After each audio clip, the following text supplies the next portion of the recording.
on the whereabouts of the monies is unsatisfactory. And tonight the stage is set for the clash of independent presidential candidates in the first John Youth Imani Africa debate. The broad idea is to build a country that works for every Ghanaian, not a few. I want to be president because I believe that I have the revolutionary capacity and endowment to move Ghana away from economic slavery. And we'll be interrogating all of those policies live from the UPSC auditorium. And in business, banking consultant Anoto Champon describes as worrying riding fraud cases in the financial sector. And later, you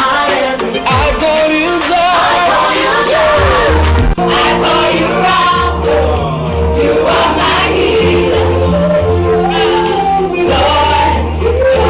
2018 VGMA Artist of the Year, Joe Metal sets social media alight as he weds long-time love.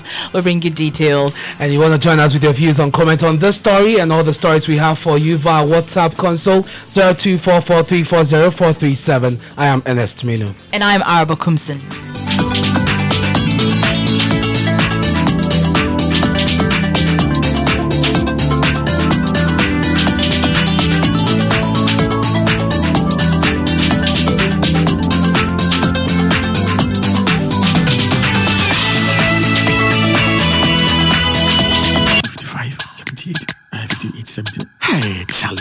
My network is really killing me.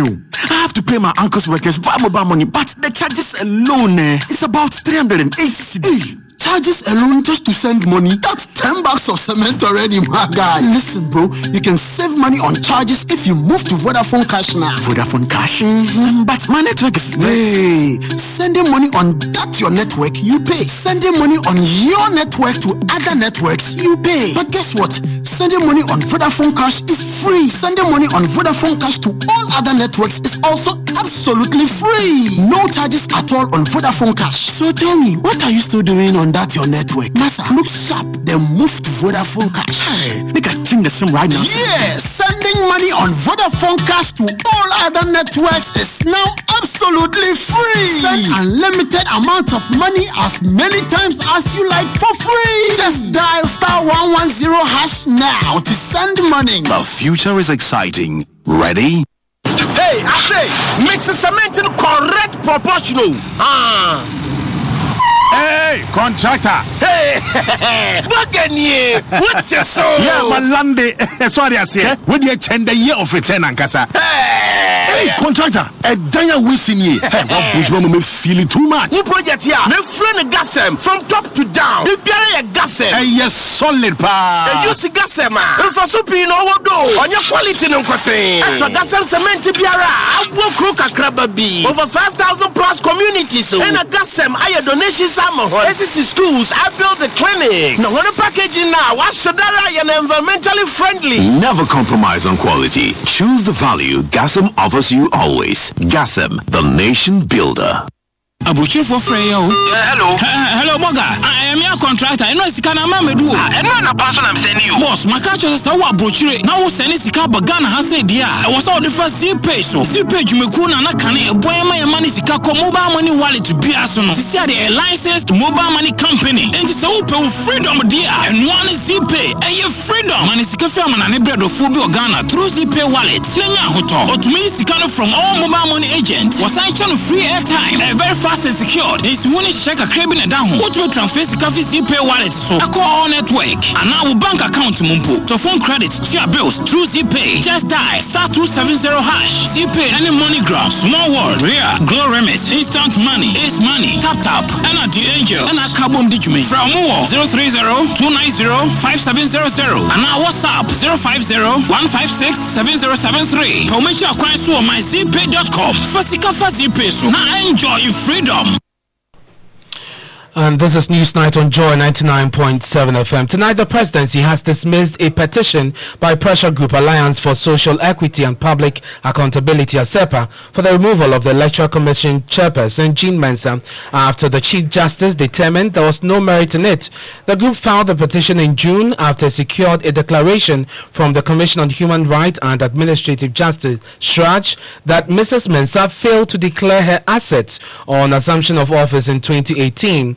You recall that Shraj in its report indicated that although Mrs. Mensah had declared her assets, it was not done within the stipulated time and cautioned her and other officials caught up in that situation. Well, a letter cited by John is addressed to the Chief Justice by ASEPA on the matter revealed its response to the petition had been forwarded to the presidency as far back as July 2020, that's July 15, 2020. A few hours ago, the presidency, in a statement signed by the Director of Communications, Eugene Ahin, said the Chief Justice had determined there was no merit in the matter. My colleague, Kwesi Parker-Wilson, has a copy of the statement from the presidency. Parker, what more does it say? So it reads that with reference to a petition dated 9 June 2020, I have been instructed by the President to inform you of the outcome of the release contained in your petition. Now, upon receipt of your petition, the President, on the 11th of June 2020, referred it together with its incidental papers to the Chief Justice in accordance with the teachings of Article 146 of the Constitution. Now, on 15 July 2020, the Chief Justice conveyed his determination of whether or not there was a prima facie case. The Chief Justice found that the Commission on Human Rights and Administrative Justice did not make any finding that the chairperson of the Electoral Commission, Mrs. Jean Mensah, had committed any criminal offense. Furthermore, the Chief Justice did not find any statute that criminalizes the non-declaration of assets within the time stipulated in the Constitution. The Chief Justice then determined that no prima facie case had been made by your petition to warrant the impeachment of the chairperson of the Electoral Commission, that's Mrs. Jean Mensah. Now, in any event, Shraj did not make any adverse findings against the chairperson as the investigation was terminated and the complaint dismissed after the chairperson declared her assets on 17th of February 2020. And finally conclude by saying that accordingly, I am directed by the President to inform you that your petition has been dismissed. Please accept the President's best wishes. And as mentioned, it's signed by the Secretary to the President, Nana Bediatio. Let's go on to the phone lines now for more on this. ASEPA, Executive Director of ASEPA, Mensah Thompson, joins us on the line. Thank you very much for your time here, Mr. Thompson. Now, the claim essentially is that you did not have any case to make. There was no merit in your petition. What's your reaction to that? Thank you very much. A very good evening to your cherished listeners. First of all, I believe the presidency has not respected the people of this country. And as far as we are concerned, there has been a travesty of justice.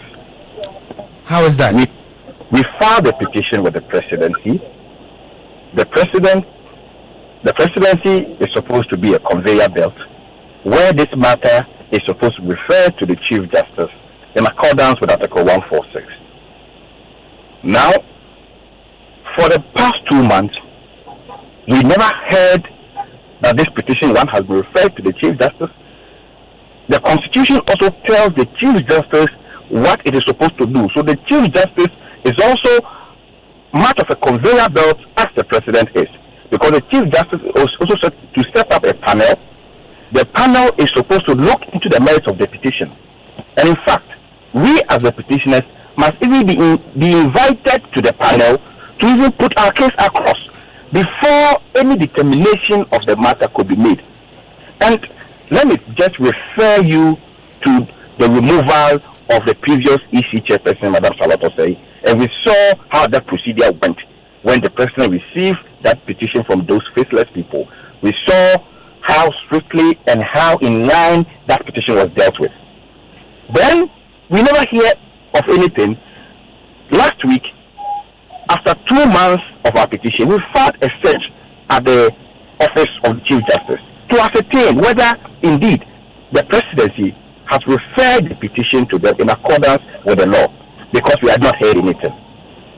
Then today the Chief Justice writes to respond to us that indeed they have worked on the petition and then referred their report to the presidency on the 15th of July 2020. That means that almost a month ago, the presidency had received a report from the Chief Justice and have not written to us, the petitioners, or publicized the report of the outcome because it's a matter of public concern. Nothing of the sort had been done within that period. Then, after I had made this letter from the Chief Justice public, the Director of Communications of the Presidency, Mr. Ijimahen, goes to my Facebook page and then posted the letter you just read on my Facebook page. So as I speak with you, as the petitioners, we have received a formal copy from the Presidency. The letter you are reading to us is as novel as we are just hearing from you, apart from the fact that he sent it to us on our Facebook call. And the question we are asking is Facebook now the official medium where the Presidency responds to petitions or official documents that have been sent to it? I think Mr. Eugene, the Director of Communications, has not respected the laws of this country. They have not respected the people of this country, because the EC chairperson is a public office holder, and she's accountable to the people of Ghana. And asset declaration, we know the laws, what the laws talk about asset declaration. And so if the petition has been brought against her, and you think Facebook is the medium which you can respond to that petition, I think you have not respected the people of Ghana. You have not respected the constitution of this country. And so Mr. Ijimahen, including the president, have all not respected the people of this country. So whilst you raise issue with the process, with due process, on the issue of the substance, which has to do with the asset declaration, the Chief Justice, and we'll go on to the other line and speak to private legal practitioner for some more educational analysis on this issue of due process. But on the substantive issue, the Chief Justice is saying that, first of all, there's no prima facie case and there's no basis to go ahead with any impeachment, because Shraj in itself did not make any adverse findings against the Electoral Commission and the other persons, public officers, who are found in that situation. First of all, we believe that the Chief Justice did not have the moral capacity to make this determination. Moral capacity? Believe that, yes, you did not have both the moral and legal capacity to make this declaration. The first, we are saying moral because the Chief Justice himself has been investigated for failing to declare his assets and liabilities, and we know the outcome. Then, the legal capacity is that the law says that a panel must be constituted. When was a panel constituted by the Chief Justice to investigate this matter? Who are the members? Because the law provides the procedures. Who should be a member of the supposed panel that is supposed to look into the matter? So the Chief Justice unilaterally does not have the legal capacity to say that it did not find prima facie evidence in this case. The Chief Justice has violated the law. The Chief Justice cannot unilaterally make that decision. It is a panel, and that panel should even include a civil servant and an independent person who should be part of the panel to make that determination, not the Chief Justice. Mr. Thompson, hold the line for me. Let's go on to the other line and speak to private legal practitioner Samson Ladi again for more on this. Thank you very much, sir, for your time here on Newsnight. Let's start first with the issue of procedure. Do you find any merit in the case being made by Mr. Thompson and Asepa? Throughout the process, they were not contacted to make their case, even though they have it written before the Chief Justice and, of course, initially the President.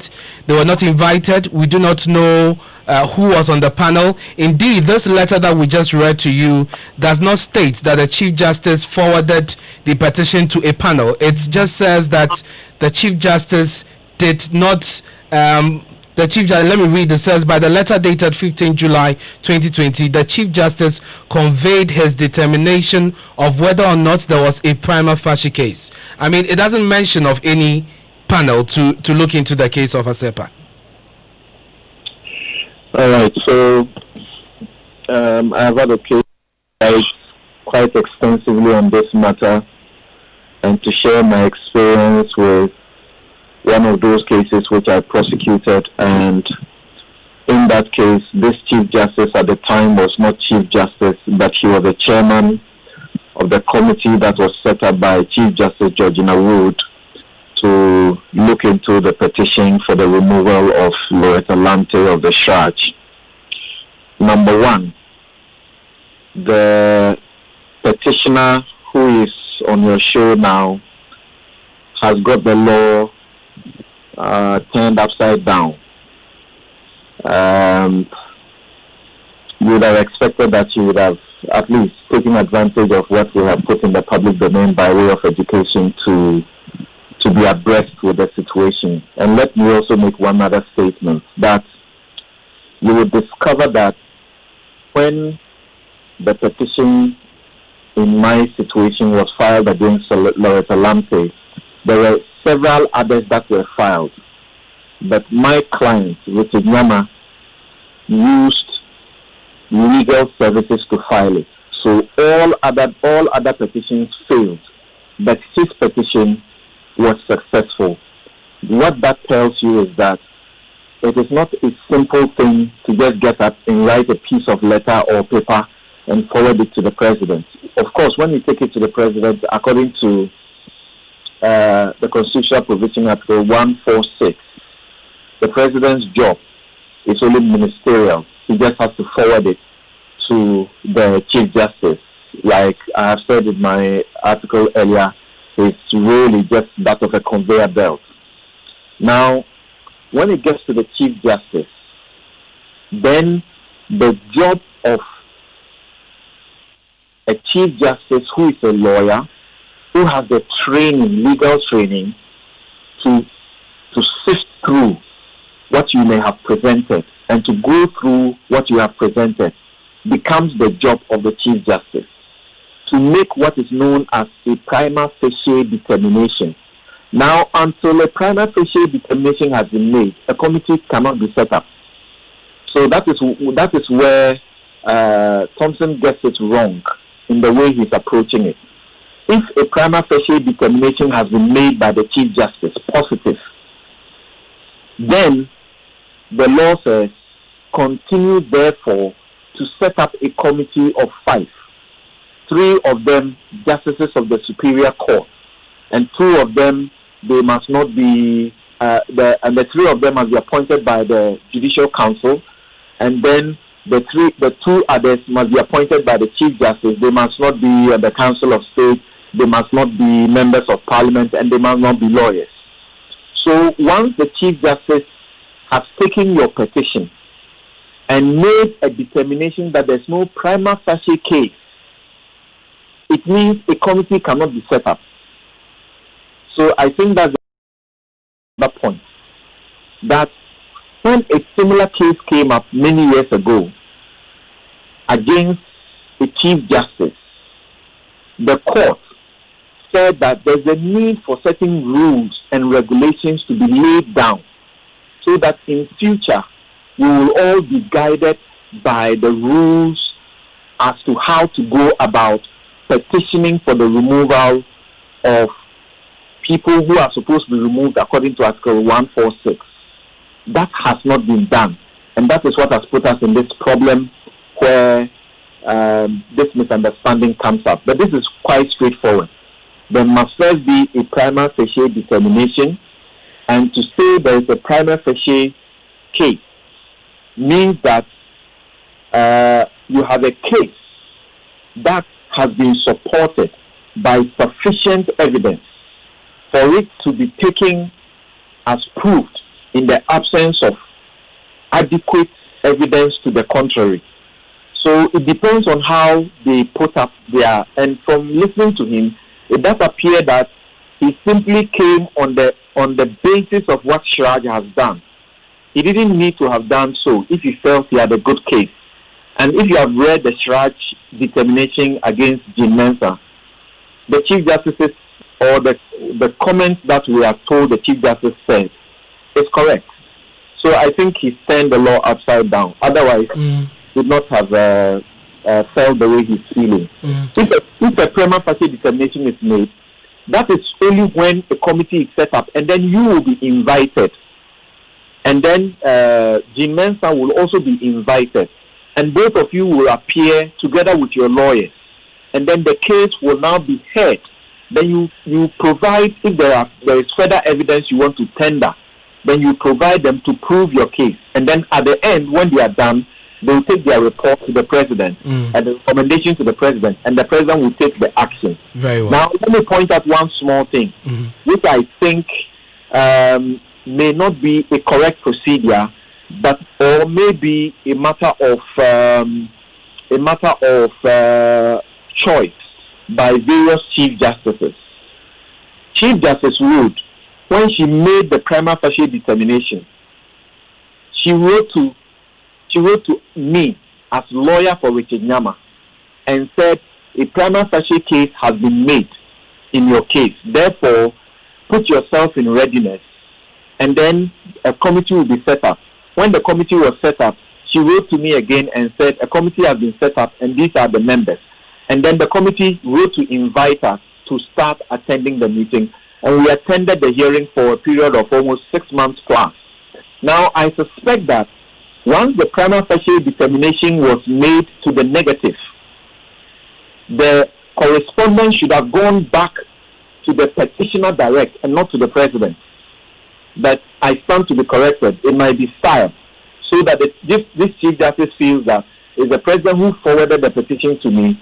So if a prima facie has not been made, I should go back to the president rather than go to the petitioner. That's all I wanted to point out. Absolutely. And I think it comes back to the issue you made about a procedure that needs to be set up to guide the process properly. But thank you very much. Yes, but in the absence of that procedure, all of us must know. If you read the law, a prima facie must be made before a committee is set up. It's not what Koomson is asking for. He's wrong. Thank you very much, Samson Ladia. And we still have Mensa Thompson on the line. Mr. Thompson, it appears it's the end of the road for you. Would you throw in the towel, or just would you relaunch, come back again with another petition? Definitely not. That cannot be the end of the road. I mean, we believe we have a very strong case for the removal of Madam Charlotte Osei. I mean, if you look at the asset declaration law, it is very clear.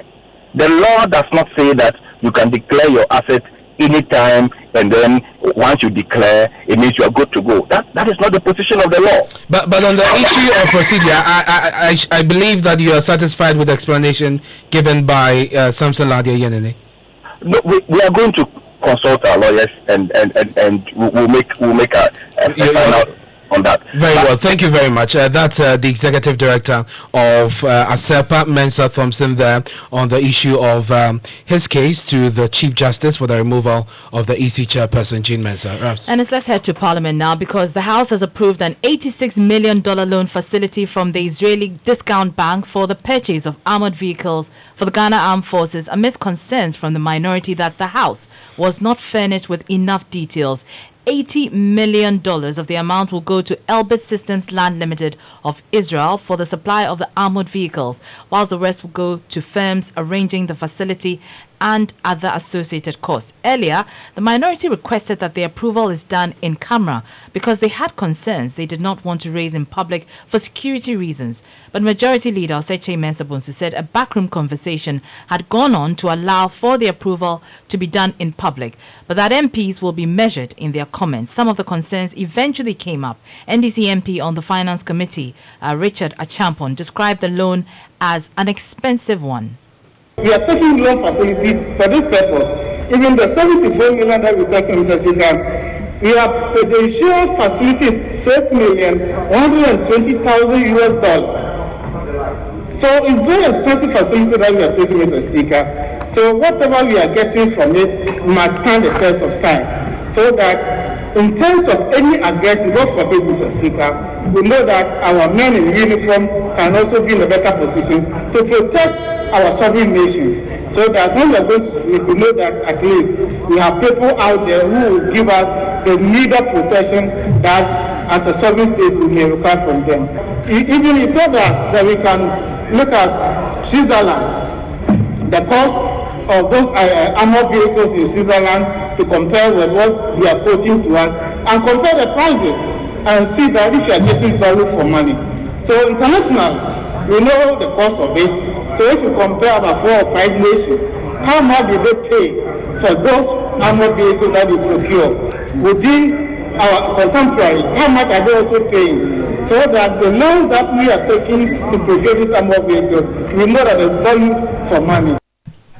Well, Minority Chief Whip Muntaka Mubarak raised issues with the purchase from Israel, noting it will be difficult using such vehicles in international peacekeeping operations in some countries. we need to be mindful about the source country. The source country and where the equipment is being manufactured. When we say we are going to use it for peacekeeping, we all know there are some countries in this world. By just associated with them, you unnecessarily attract hatred for yourself. And if you are going to use those countries and their equipment in peacekeeping, if you are going to use them only internally, I will say that will be fine. But when you will be using them for peacekeeping, let's be mindful, because we could unnecessarily expose our men and women to unnecessary risk. I hope the Minister for Defense, as he said, we will deploy them in our country, and where it is necessary, we will use them for peacekeeping. I would prefer that when we are going to use peacekeeping, we'll try as much as possible, if it is possible, to avoid the use of this equipment that we have because of the source country and the manufacturing countries. With this, Mr. Speaker, it is my hope that the few concerns that have been raised, the Defense Minister will do well to get them, if not even today, he will do well to get us the details so that at least we will know that as we approve this, these details are known to us.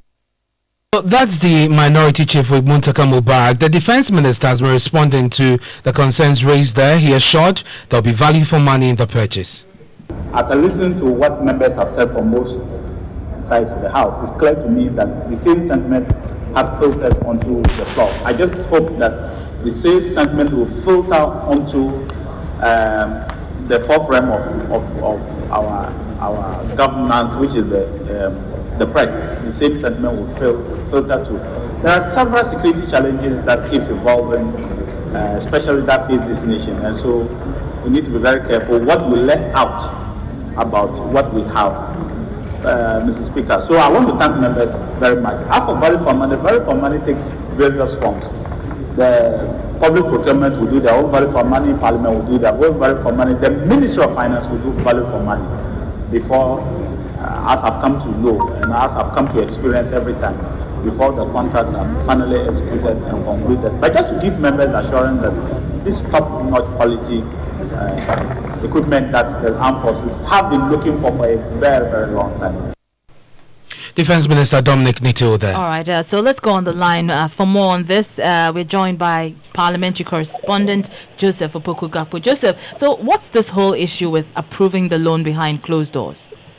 And so Muntaka Mubarak, the minority chief, has indicated when the processes began for the approval earlier this morning that there had been an earlier conversation between the leaders, including the defense and foreign affairs ministers, and it has been agreed that because the minority had some concerns about this particular loan agreement, they needed to approve it behind closed doors and in camera without making it a public exercise, so MPs can raise those specific concerns. There was a response from the majority leader who indicated that even after that, at the level of the minority leader himself, Haruna Idrisu, and the deputy James Klitschko, an agreement had been reached that they will go ahead and do the approval in public, except that MPs would be careful with what they say. And so those two sides were brought to the attention of the Speaker, and Professor Michael Kwe directed that they go ahead with the approval process, but that he will keep tabs on MPs and what they say, so no one says anything that would end up creating any difficult situation. The point being that because it's a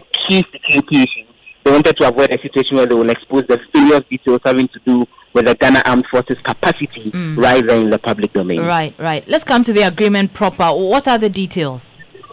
So the committee's report from the Finance Committee indicates that the Ghana Armed Forces actually has a situation with some of the vehicles, speaking of the armored vehicles that they make use of, which are in short supply, and this move is to ensure that they are properly equipped to help deal with various situations having to do with possible terrorist threats and all. And the committee's report lists some of the equipment which are not very familiar ones, including IFF 8x8 vehicles and other communication packages and all. And the indication is that the military is planning to establish a new unit which will actually be running situations having to do with armored vehicles and all, which is why they need the additional equipment to be able to do that. And so eventually the approval was given for it. The loan is coming in there are two separate loan agreements, 74 million, which is one bit of it, and another 12 million amounting to 86 million, and then an Israeli firm will then deliver the said amount details and other communications equipment. Joseph Opoku-Kapo reporting from Parliament, where the House has approved an $86 million loan facility from the Israeli Discount Bank for the purchase of armored vehicles for the Ghana Armed Forces. Of course, this came amidst concerns from the minorities that the House was not furnished with enough details. And you're listening to Newsnight here on Joy 99.7 FM. Still to come, governing NPP launches fresh attack on former President John Mahama, describing him as indecisive, lacks vision, and a man who has no core beliefs in principle. Well, we'll hear from the NPP as they have been attacking the former President John Dramani Mahama. He's not a man with the commitment and boldness to confront and manage an economy under this novel coronavirus pandemic, with all its implications for lives and livelihoods. We'll bring you more on this and take you live to the UPSA, where the first Journeys in Money Africa debate will be underway later tonight at 8 p.m. The broad idea is to build a country that works for every Ghanaian, not a few. I want to be president because I believe that I have the revolutionary capacity and endowment to move Ghana away from economic slavery. We have details after business with George Yafe, who is already here. Hello, George. Hi, could you? And then Araba Koomson. I'm sure I'm an unfamiliar face. Not for news tonight, but for other bulletins as well. What's in business? Please well, coming up in business, the banking consultant Onotu Champon describes as worrying rising fraud cases in financial institutions in the country. And the Nigerian Union of Traders raises serious concerns over the current exercise to close shops of foreigners illegally operating in retail markets. The business news on Newsnight is brought to you by MTN Business. Welcome to the new world of business. Kingdom Books and Stationery, your number one stop shop for all your offers, essentials, and First National Bank. We are the bank that understands your business. First National Bank, how can we help you? So everyone says I'm a Kosia filler, but it's not like I'm nosy or go out to find out the latest filler. It's just that I get 50 megabytes of data free after paying for only the first minute of every call. And so I just keep discovering stuff minute after minute. That's how come I was minding my business, scrolling through my timeline, and I found out Coco has a new baby. Oh, and lastly, I learned Ken won the lottery. You see, Ken is my brother's friend. So hello, look who's about to roll with the rich and famous. Enjoy even more value with MTN Free After One. You only pay for the first minute of your call on MTN Free After One, and the rest is free. Plus, you enjoy free 50 megabytes worth of data to browse your favorite sites. Compare where, compare there. So dial *315# to sign up. We day for you everywhere you go. Terms and conditions apply.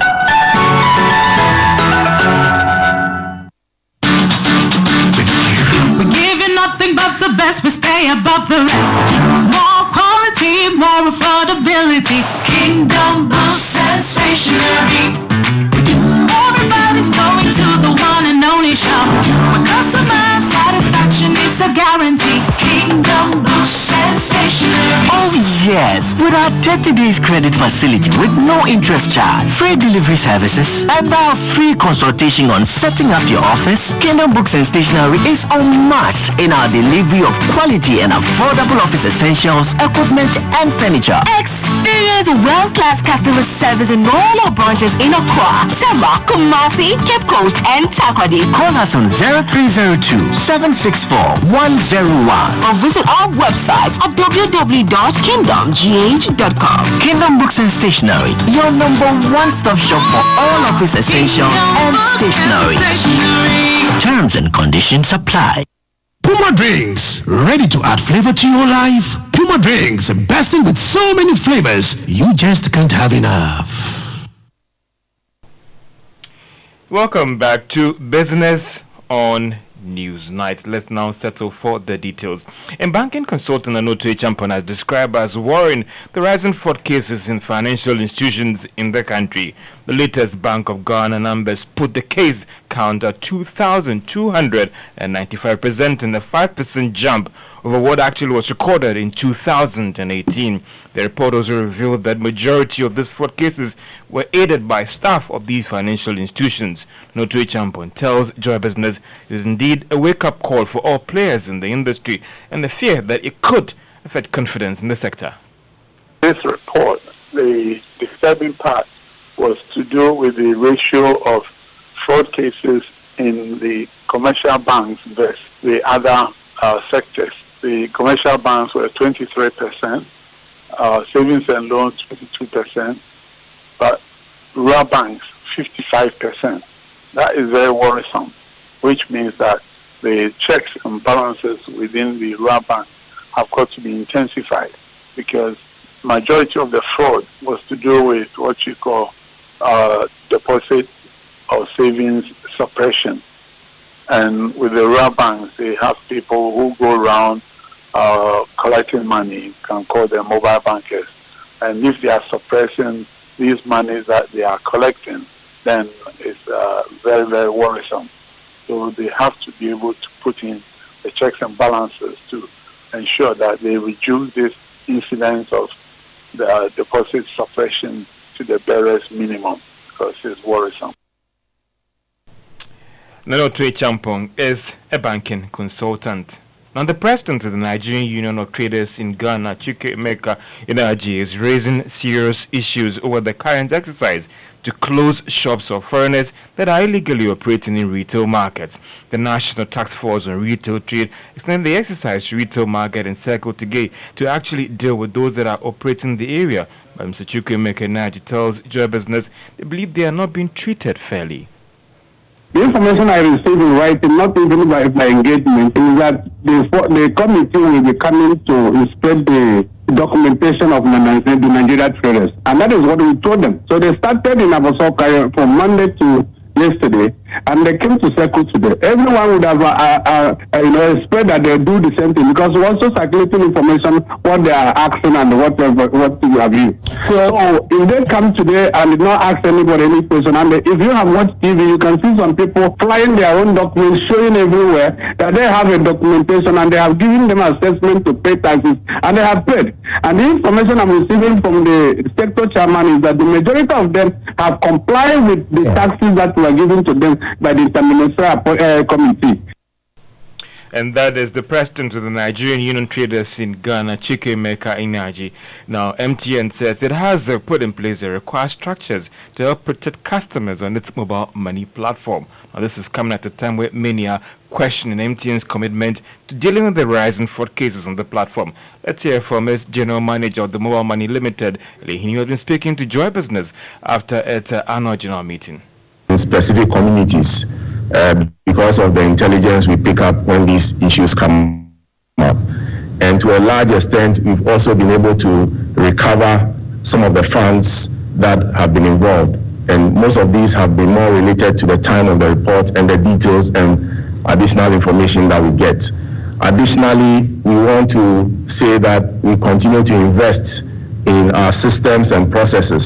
And as we speak, we are investing over $2.5 million to get additional solutions that would enhance us to further investigate issues before they even happen, which means that we'll be able to do some forward planning and interpretation of records.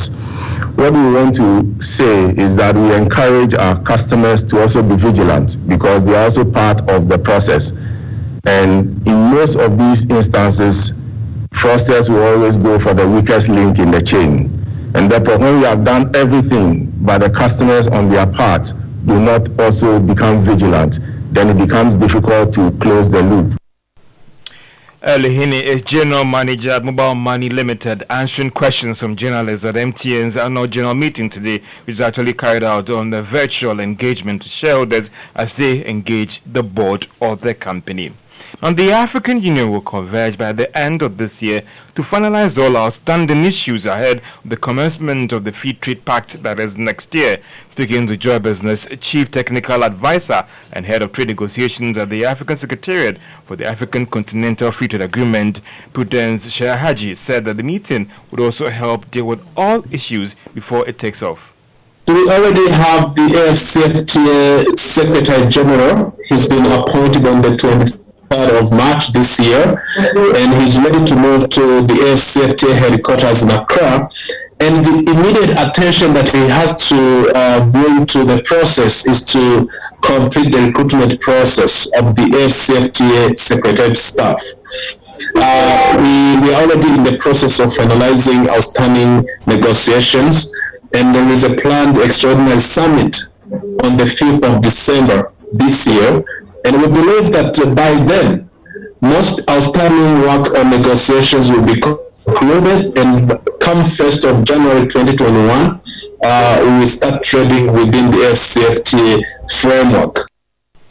Chief Technical Advisor and Head of Trade Negotiation Support Unit at the Secretariat of the Africa Continental Free Trade Agreement, that is Prudence Shehaji. And that's all for Business on Newsnight. Back to you, Araba and Kojo Manu. Thank you very much, George, for the latest in business. And a few of you have been sending your messages on our WhatsApp console, 0244340437. This one from Ernest in Taifa says, the ASEPA people got it wrong from the beginning to the end of the whole removal saga. I advise them to eschew politics and pay close attention to the law before they can remove Jean Mensa. That's coming from Ernest in Taifa. All right. Walanyo in Akwitia 2 writes, NDC downplayed Electoral Commission and called them all sorts of names. Kodeo scores EC 80%, and yet still NDC is not satisfied. But my only advice for them is to boycott 2020 elections if they won't mind. And this one from Farouk in Tamale says, why are they always trying to create tension in the country? The added figures must be investigated. I'm not sure if this is directed at the EC or the NDC, but Musa Abatwa in Kumasi also says, I'm not surprised to hear that ASEPA's petition was thrown out, because I don't expect President Akufo-Addo and the Chief Justice to sack the EC boss on the grounds of breach of asset declaration, but it's an insult on the part of the President to respond to ASEPA on social media.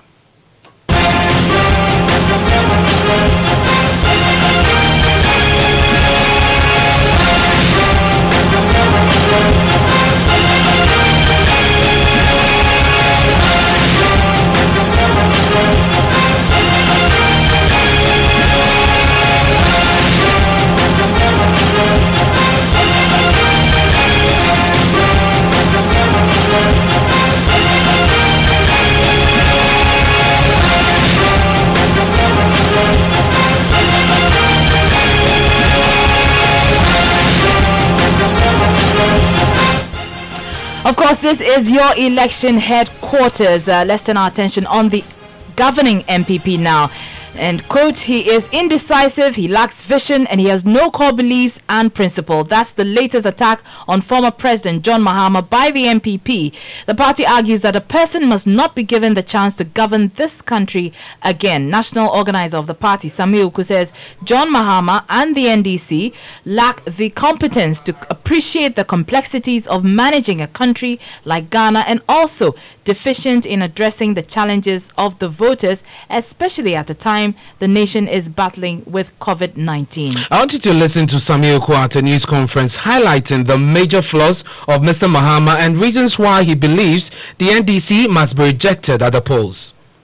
My first coup d'etat, published in 2012. In the last page of the book, he writes, all decisions I have made in my life were regularly plagued with doubt. It can be challenging to sustain that feeling of hope or the belief that things will turn out for the best. Again and again, I have felt like that boy Dramani on the bicycle going downhill, fast without any brakes, and not knowing which way to turn. In his mind, it appears that candidate Mahama is still on that bicycle without brakes, and he's still going downhill, not knowing which way to turn. But should he be allowed a second time to ride Ghana on this dangerous bicycle without brakes and going downhill into the ditch?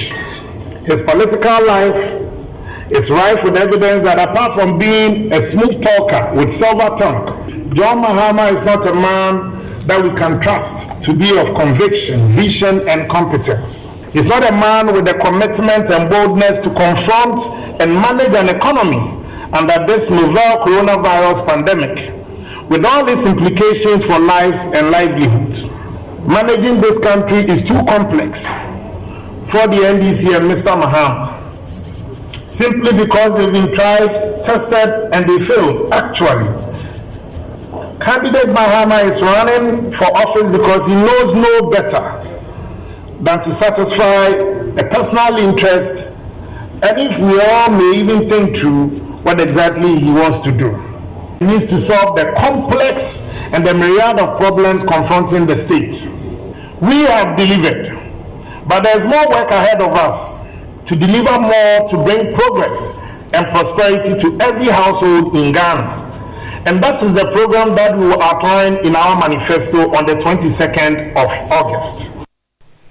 Now, Ernest, you do recall that last week Mr. Mahama promised to create about over a million jobs for the youth. And for the first time, he laid out some of the areas. The mining sector, he says, will be very key. He talked about the big push. Exactly. Involves $10 million. Well, Mr. Oku has been responding to this promise by Mr. Mahama. Candidate Mahama claims that he will inject $10 billion into infrastructure and use that to create jobs. He said this in a knee-jerk reaction to Akufo-Addo's $100 billion CARES program to help Ghana's economy recover from the COVID-19 pandemic. It appears Mr. Mahama is very fond of the figure $10 billion. Ladies and gentlemen, you must dismiss this as a total pipe down for three reasons. First of all, in 2013, working with his very good friend Willan Agambi, amidst the great fanfare, amidst the brass band, accompanied by an international superstar, candidate Mahama went to Castle for the $10 billion Hope City project here in Greater Accra. He promised thousands of jobs in the process of constructing multiple skyscrapers, comprising businesses, shopping malls, and residential facilities. Normally, they have not even acquired the land for the project. Secondly, when candidate Mahama says he's going to build projects, the Ghanaian people should be extremely careful and should be worried because of the inflated cost of these projects. He is not interested in the outcome and the impact of the project on the lives of the people. He is not interested in the value for money. So when candidate Mahama says he's going to invest $10 billion in infrastructure, Ghanaians must treat it not as a promise but as a threat, not as an infrastructure solution but a financial scandal. It must not draw you towards him, rather you must run away, borrow his legs and run away with it. So that's the national organizer of the NPP, Samir Okude, attacking former President John Dramani Mahama. We tried getting some comments from the office of the former president. We are not successful yet, but perhaps you know that Mr. Mahama yesterday, when he met the chief imam, said that he will not engage in politics of insult. He will not respond to the attacks, and this time he's going to run a very decent campaign. Unlike what we've seen previously. And so let's wait and see how all of this pans out from the NDC and the MVP going forward. But this is your election headquarters.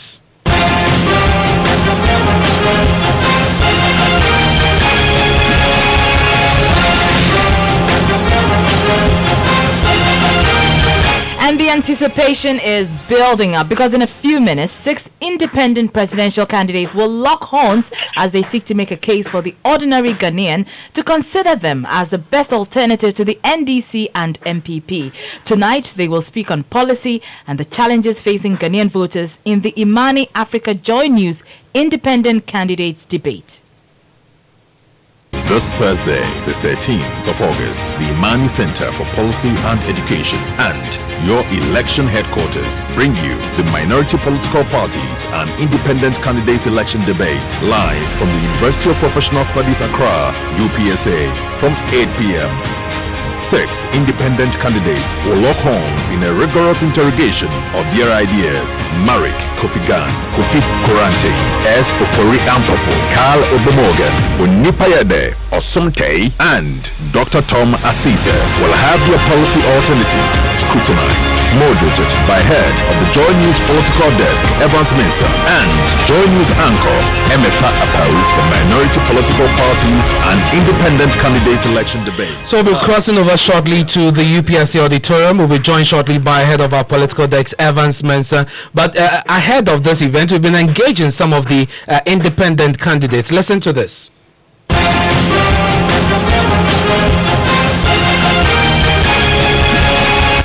The broad idea is to build a country that works for every Ghanaian. I'm an entrepreneur. I'm an advocate for what's right.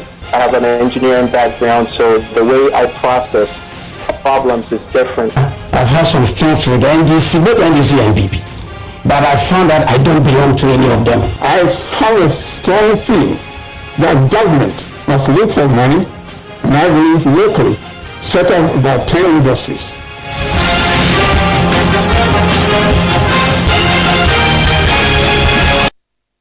So let's head straight to the UPSA auditorium, and moderator for tonight, Evans Mensah, who's also head of our political desk here at Joy News, joins us with more. Evans, it's about a little over 2 hours to start off the debate. What's the mood there? Are the candidates ready? The candidates are gearing up. Everybody is, I can see it a little bit, just an hour to go. Tension is building. Even myself, I managed now to access the list of questions from the vault. As you can imagine, they've been locked up for a while now because, of course, you cannot allow a situation where we have leakage of the questions ahead. I just accessed it, pouring through the questions. Oh, my goodness. These candidates are in for a big night of grueling questions and interrogation of ideas. Goodness, the questions are just thorough. And of course, Joy News and Manu had done great work preparing this. And all said, really. I mean, the stage is set, the connection is done. We're just all set now to begin at 8 p.m. And people are really excited about this, Evans. For those who want to join you at the UPSC auditorium, what is the protocol? So the protocol, this is strictly by invitation, as you know, because of COVID-19. And so we encourage that if you don't have an invitation, you simply have to tune in. It's exclusively on the Joy News channel, on of course, on Multi TV, Joy 99.7 FM, Love FM in Kumasi, all our social media pages as well. And we are running a poll, by the way. We want to poll your view on who impressed you the most. This is gauging your reaction to who can pose the biggest threat to the established political parties from the field of the independent. And so go onto our page right now. Go on to Joy 99.7 FM on Facebook and Twitter. Go on to the Joy News page on Twitter and Facebook as well, and participate in that poll, because at the end of it, I'll share with you what you thought and who impressed you the most, so we can begin to analyze which of these candidates can best pose a threat. And it promises to be very exciting. Evans, thank you very much for bringing us the update. Evans will be there with Emeka Apau, and they will be interrogating all the policies by these independent candidates who want to change the system. Araba, do you think Ghana is ready for an independent presidential candidate? I think it will take some time. I mean, I've seen the comments on Facebook and social media, and people feel like the country is not ready yet for an independent candidate. But who knows? They might convince us, and that is why this platform is available today for them to speak to us. Doesn't back that, but it will be interesting to hear what policy alternatives that they are offering. Absolutely. Let's go to the phone lines now. Time for sports, and Benedict joins us. Hello, Benedict. Hi, Kuku. I'm out today. For UEFA Champions League, because it's Champions League night, and Thomas Partey, that's Ghana's, midfielder, will feature for his club Atletico Madrid as they come up against Leipzig. Remember yesterday, it was Paris Saint-Germain and Atalanta that played, and what a drama it was. Paris Saint-Germain making it very late in that game to book a place in the next stage of the competition. So at the pub here, where a lot of people have gathered, all to cheer Thomas Partey up for victory in tonight's game against Leipzig. But here on the local scene, it's been 3 months since Accra Heart folks started the Opudman project. The ultra-modern training complex, when completed, will have a staff unit, senior housing units, training centers, lockers, toilet facilities, kitchen, and among others. For former Heart of Oak Managing Director Zakor, this move by the club is in the right direction. I know the way to be on top, you know what I mean, and the ending, you know what I mean. But when there's a clubhouse, all that money you spend on the hotels, you can just put the boys there and put them for about 1 or 2 months just to bring them up, you know what I mean. We have to do that, like what we used to do in our time when we're playing Africa or we are playing the league. So we put them in a camp for 1 or 2 months before the league takes off. So that's former Heart CEO Harry Zakor speaking there. Sorry, I called you Kwijumeni, that's your sport. Thank you very much, Benedict. I always tell you that what you do off air will reflect sometimes on air.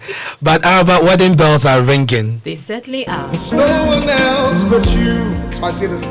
Put on the air. Put on the air. The Lord you are. Lord you are. You're my everything. I call you God. I call you God. You are my battle. I call you God. You are my healer. 2018 VGMA Artist of the Year, Joe Metal. And all day today he set social media alight as he wedded his longtime love, Salome Selassie Jisa. And they had their traditional marriage today, Ernest. News of his marriage, generated excitement on social media. Absolutely. And a lot of and people the song playing in the background is actually the bride and the ladies of our bridesmaids, as you call them, singing to the tune of her husband to be. Exactly, and we are told that there were notable, faces at the ceremony. Daughters of Glorious Jesus, Cece Chum, Cindy Thompson, Minister Neil Kai, Majid Michelle, a whole lot of them. And I'm really excited for Joe Metal. He's had to answer the question, when are you getting married, 1,000,000 times. Finally, it's over. Even speculated that he was dating a media personality. Yeah, there were a lot of names coming up, but your name didn't come up. No, I'm taken. All right, so congratulations to Joe Metal.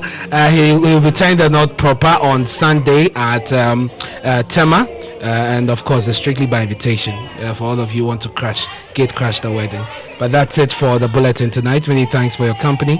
That's more news when you log on to myjoyonline.com, and do well to join us at 8 p.m. right here on Joy 99.7 FM on the Joy News channel and on all our social media platforms for that Joy News Imani independent presidential candidates debate right here on your election headquarters. My name is Ernest Manu.